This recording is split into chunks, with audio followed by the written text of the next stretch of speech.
وہ جو عورت ہے وہ بڑی کائنڈ سی, اچھی سی, ایک بڑی ڈیسنٹ سی عورت ہے جو اس کو کہتی ہے کہ دیکھو تم جوان لڑکی کہاں سڑکوں پہ گھوم رہی ہو, تم میرے ساتھ میرے گھر چلو اور ہم تمہارا خیال رکھیں گے, اور اس کے بعد تمہیں صبح جہاں جانا ہو ہم چھوڑ دیں گے, مطلب جسٹ کام ڈاؤن.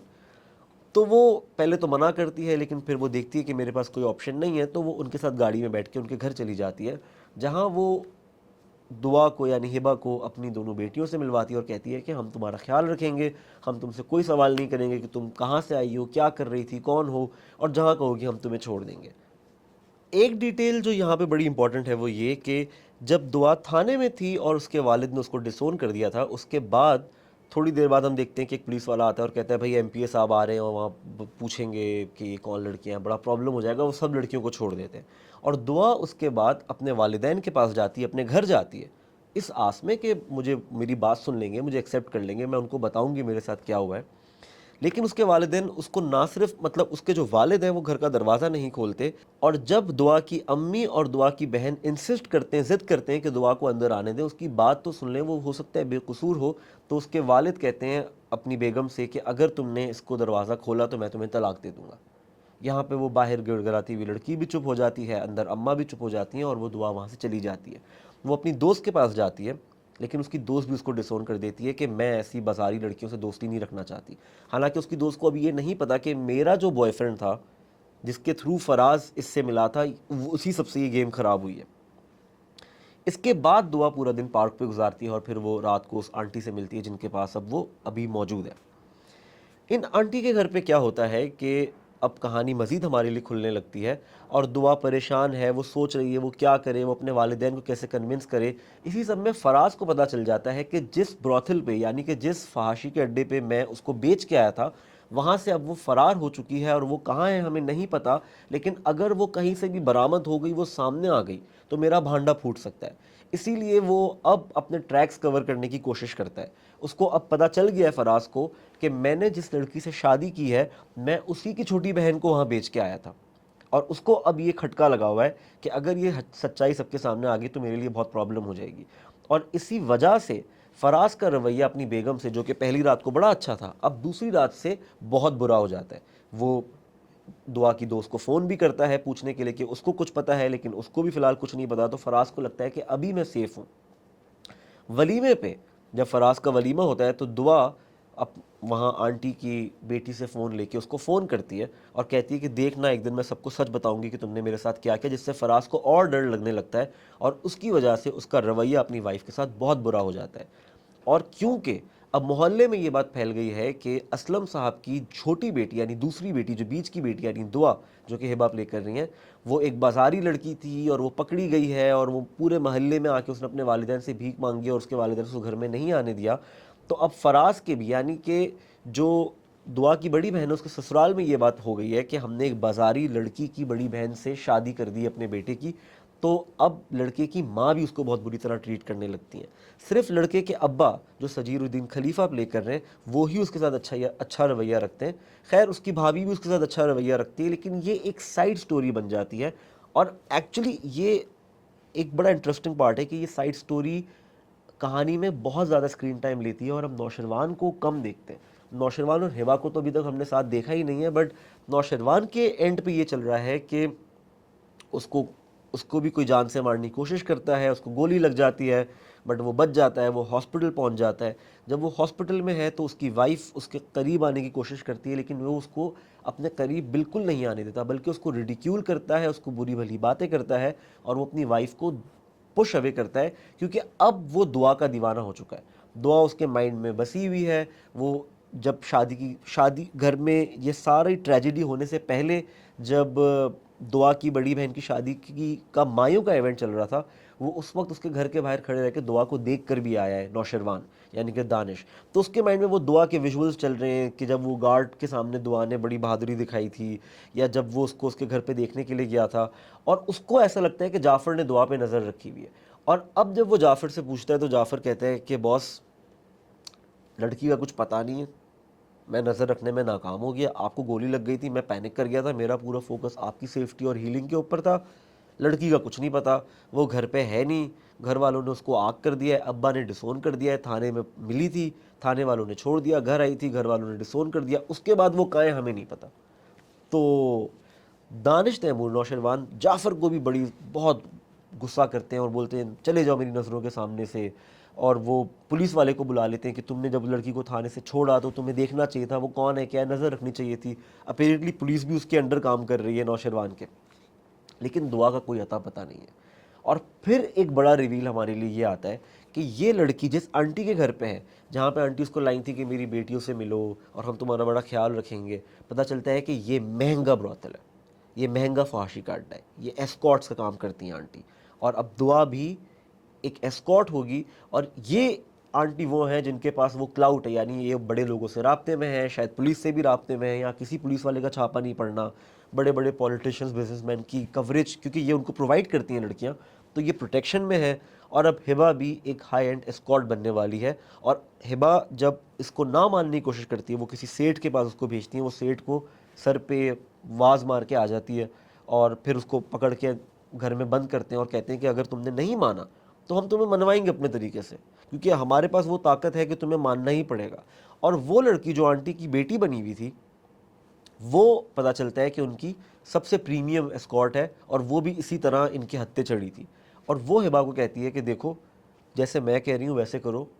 تم میں مجھے اپنا آپ دکھتا ہے تو میں تمہیں یہاں سے بھگوا دوں گی، تمہیں بھاگنے میں کامیاب کر دوں گی، بٹ تمہیں وہی کرنا پڑے گا جو میں تم سے کہتی ہوں، تو فی الحال مان جاؤ، فی الحال وہ کرو جو یہ لوگ تمہیں کرنے کو کہتے ہیں۔ اب دعا وہ لڑکی ہے جو پوری زندگی اپنے ٹاکسک نیگیٹو باپ کے ٹریپ میں، یعنی جو انہوں نے زندگی سانس لینے کے بھی مشکل کیا ہوا ہے اپنی بیٹیوں کے لیے، ایسے باپ کے نیچے گھٹ گھٹ کے بڑی ہوئی ہے،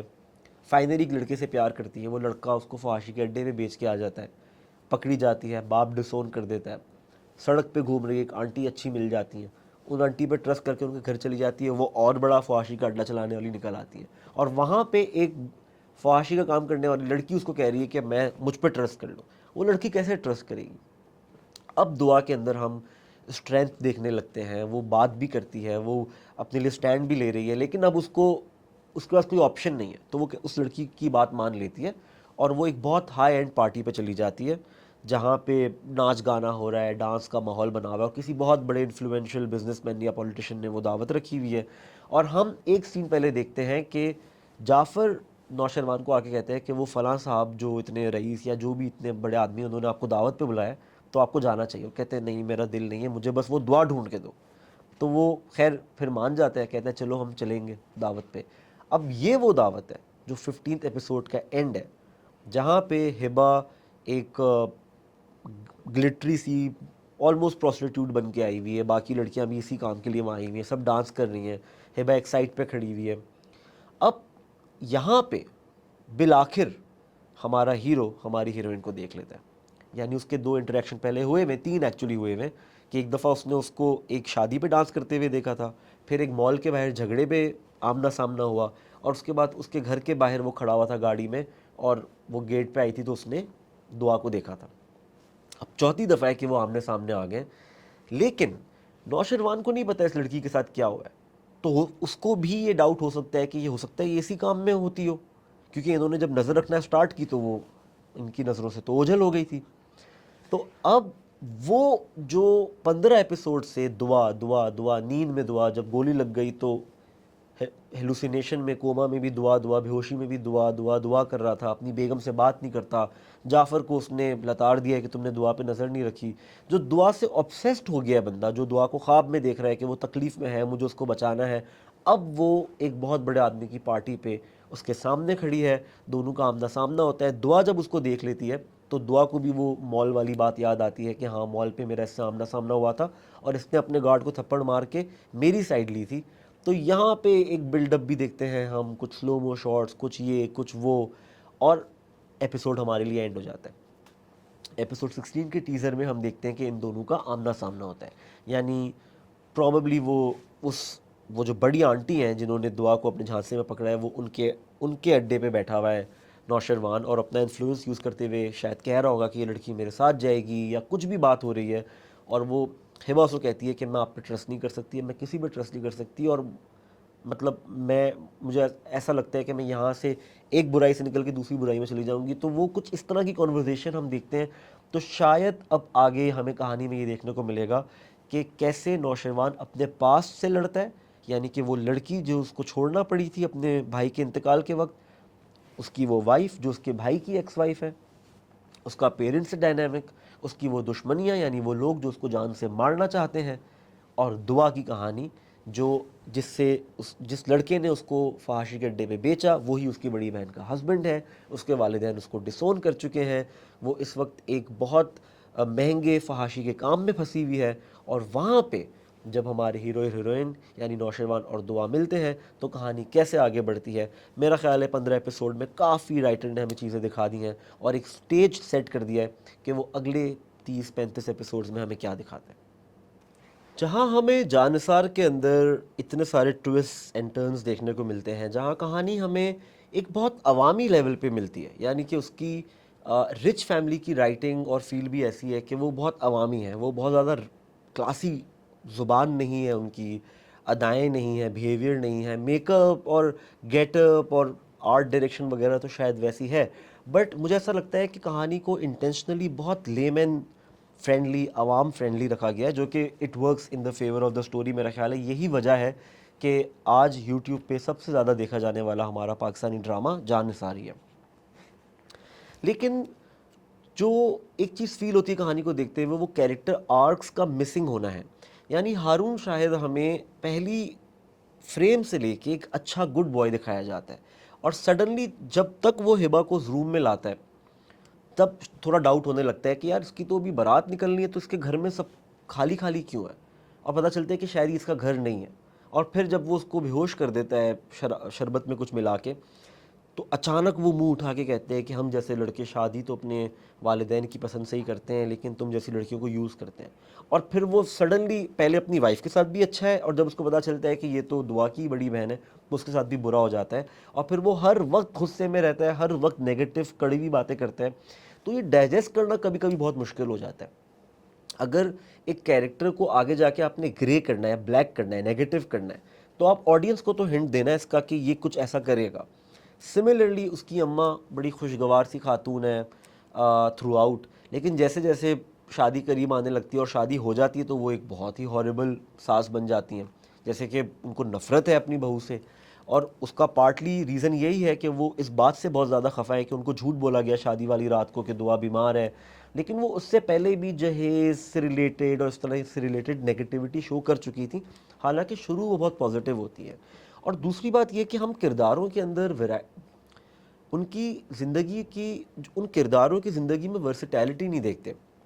مثال کے طور پہ نوشروان ایک ڈپریسڈ آدمی ہے، وہ اپنے دل کے اندر اپنی محبوبہ کو کھو دینے کا غم بھی لے کے گھومتا ہے، اور اپنے بھائی کی موت اور پھر زبردستی سے بھائی کی وائف سے شادی کا جو برڈن ہے وہ اپنے ساتھ لے کے گھومتا ہے. لیکن ایک ایسا آدمی بھی کبھی نہ کبھی تو ہنستا ہوگا، مسکراتا ہوگا. یعنی جب وہ اپنے بھائی کے بچوں سے بات کرتا ہے تو وہ شاید ہمیں ایک صرف واحد سین، ایک دو سینز ہیں جہاں پہ وہ ہمیں مسکراتا ہوا ہے، خوش دکھتا ہے. لیکن شاید رائٹرز کو، ڈائریکٹر کو یہ بات سوچنی چاہیے تھی کہ وہ اگر ہمیں کہانی میں اس کے کردار میں، اس کی آرک میں یہ جگہ مل رہی ہے کہ وہ اپنے بھائی کے بچوں کے ساتھ مسکراتا ہے، خوش ہوتا ہے، تو شاید 2-4 سینز اس کے اور ڈال دیتے ہر ایپیسوڈ میں، تاکہ ہمیں وہ ہمارا ہیرو ہنستا کھیلتا بھی تو دکھتا. وہ یا تو غصے میں ہوتا ہے تو غم میں ہوتا ہے تو ماضی کو یاد کر رہا ہوتا ہے. سملرلی دعا کا کیریکٹر شروع میں ہمیں شیڈز دیتا تھا، گھر سے باہر نکلتی تھی، وہ فل آف لائف ہوتی تھی، گھر میں کنفیوز ہوتی تھی، گھر میں چھپ کے 2-4 کام کرتی تھی، لیکن پھر اب وہ بھی ہر وقت رو رہی ہے، بس صرف رو رہی ہے. اسی طرح اسلم صاحب جو دعا کے والد ہیں وہ انوائنگ حد تک چیخ رہے ہیں، یعنی کہ وہ چھوٹی سی بات بھی چیخ کر کہتے ہیں. میرا نہیں خیال کہ کڑوے سے کڑوا انسان اور نیگیٹو سے نیگیٹو انسان جو ہم اپنے ارد گرد دیکھتے ہیں وہ ہر وقت صرف چیخ رہا ہوتا ہوگا. میرا خیال ہے اس کے جب وہ گھر سے باہر نکلتے ہیں، ایک سین ہے جہاں پہ وہ کسی آنٹی کا بل بھرنے جاتے ہیں. اب یہ بڑی انٹرسٹنگ، کریٹرز نے ہمیں اس آدمی کی منافقت کے ذریعے سوسائٹی کی منافقت دکھائی ہے. دعا کا والد وہ انسان ہے جو کھانا کھانے سے پہلے امفسائز کر کے کہتا ہے بسم اللہ الرحمن الرحیم، پھرنے والا لیتا ہے، ہر کام میں وہ دین کے حوالے دیتا ہے. اور اسی طرح وہ گلی سے گزر رہا ہے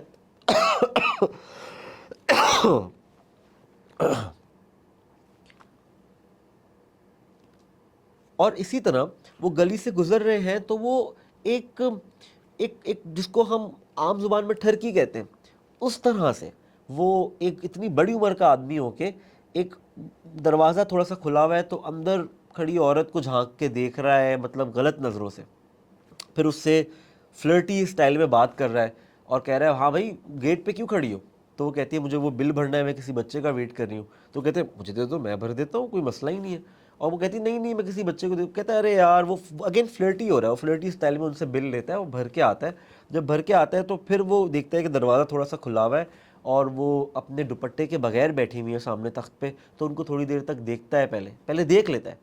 نظریں ہٹاتا نہیں ہے، پھر دروازے کو کھٹکھٹاتا ہے تو وہ دوپٹہ لے کے آتی ہیں اور وہ ان کو بل واپس کرتا ہے اور پھر جاتے ہوئے کہتا ہے بات سنو وہ دروازہ بند رکھا کرو، بے پردگی ہوتی ہے۔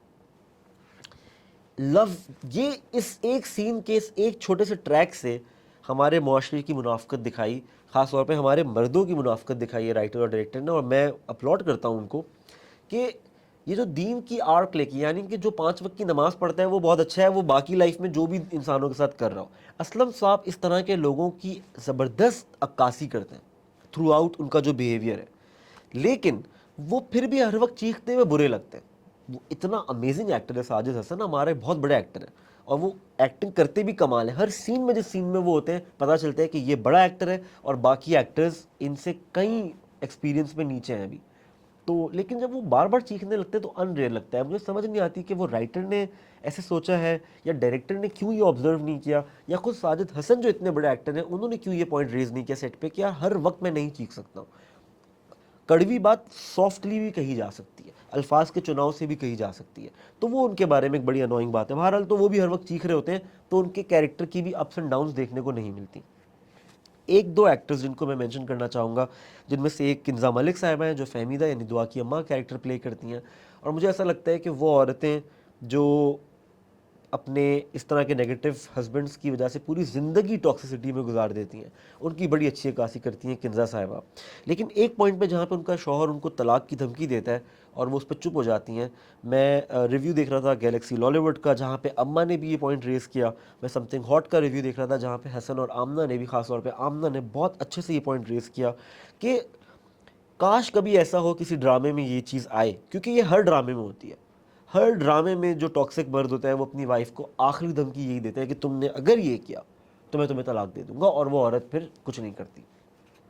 تو آمنہ نے بڑا اچھا پوائنٹ ریز کیا کہ کاش ہم کسی ڈرامے میں دیکھیں کہ عورت کہے 2 طلاق، مجھے چاہیے طلاق، وہ کہے میں تمہیں طلاق دیتی ہوں، میں خلا لیتی ہوں، بٹ میں اپنی بیٹی کے لیے کھڑی رہوں گی۔ کاش اس سین میں ایسا ہو جاتا۔ ایک بات تو یہ، دوسری بات یہ کہ مجھے ایسا لگتا ہے کہ ہمارے رائٹرز نا کبھی کبھی اچھا لکھتے لکھتے اچانک شارٹ آف آئیڈیاز ہو جاتے ہیں۔ اگر آپ کو یہ سچویشن کریٹ کرنی ہی تھی کہ وہ ہسبینڈ یا وہ مرد ایسی کوئی بات بول دے کہ وہ اس کی وائف اپنی بیٹی کی سائڈ لینا چھوڑ دے، اس کے لیے آپ اور بہت سچویشنز کریٹ کر سکتے تھے، آپ اور بہت چیزیں کر سکتے تھے۔ آپ کو وہ گھسا پٹا فارمولا یوز کرنے کی کیا ضرورت تھی کہ وہ کہہ دے میں تمہیں طلاق دے دوں گا، وہ چپ ہو جائے؟ اور بھی کچھ ہو سکتا تھا، یعنی محلے کی کوئی ایسی خاتون آ جاتی جو ہبا کی گٹس کو سے نفرت کرتی ہیں اور وہ آ کے جھوٹی گواہی دے دیتی کہ ہاں میں نے خود دیکھا اس کو فحاشی کے اڈے پہ، اور پھر وہ مرد مطلب اسلم صاحب اپنی وائف سے کہتے دیکھا اب تو گواہی بھی آ گئی، اب تم اس کی سائڈ نہیں لو اور یہ دروازہ نہیں کھلے گا۔ بات وہی ہو جاتی جو وہ کرنا چاہ رہے تھے، لیکن یہ گھسا پٹا فارمولا نہیں یوز کرنا پڑتا کہ بھائی کچھ بھی ہو جائے تو آپ یہ کر دیں، کیونکہ دیکھیں ویسے تو ہمارے یہاں ڈرامہ زیادہ تر عورتیں دیکھتی ہیں، لیکن اگر کبھی وہ اپنے مردوں کے ساتھ بیٹھ کے دیکھ رہی ہوں ڈرامہ، تو اس سین پہ مرد اپنی وائف کو دیکھے گا اور کہے گا یار کل کو کبھی بھی اس نے میرے ساتھ کچھ الٹا بہت الٹا جانے کی کوشش کی نا تو مجھے یہ ویپن سکھا دیا اس ڈرامے نے، کیونکہ اس ڈرامے میں تو چل رہا ہے یہ تو میری وائف پہ بھی چلے گا۔ اور وہ وائف کیا دیکھ رہی ہے کہ یار واقعی دیکھو یہ عورت بھی مان گئی نا طلاق کی بات پہ، تو آئندہ کبھی مجھے بھی یہ بات سننے کو ملے تو میں بھی گیو اوے کر دوں گی، ٹاکسٹی کو ایکسیپٹ کر لوں گی اگر طلاق کی دھمکی دی جائے تو اس لیے مجھے لگتا ہے کہ یہ پوائنٹ بہت اچھا ریز کیا دوسرے ریویورز نے بھی، اور یہ پوائنٹ ہمارے رائٹرز کو دیکھنا چاہیے، طلاق کو ایز اے ہتھیار نہیں یوز کرنا چاہیے۔